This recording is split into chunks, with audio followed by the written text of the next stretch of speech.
Hello friends, today I'll be making a healthy coconut curry that's quick, easy, and bursting with flavors.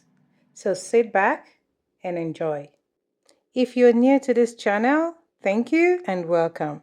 For those who are returning, thank you so much for sticking around. For this recipe, I'll be using bell peppers, carrots, white onions, spring onions, green peas, red chili peppers, tomatoes, all beautifully diced. Because I want this to be as healthy as possible, I skipped oil or butter. You can start by adding the veggies individually, but I chose to add them all at once. I also added ginger and garlic paste for that rich flavor.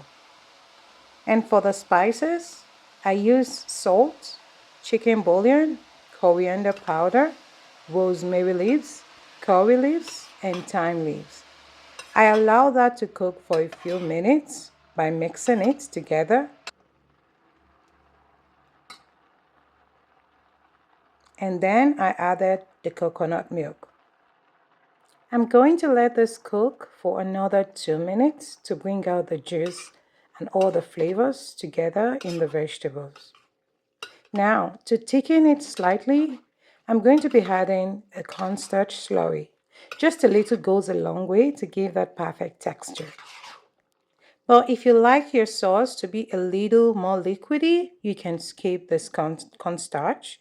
But for me, I prefer it thick.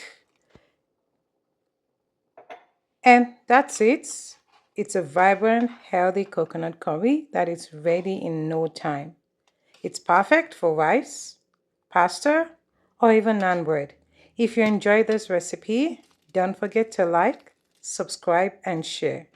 And thank you so much for watching, and I'll see you on the next one. Goodbye.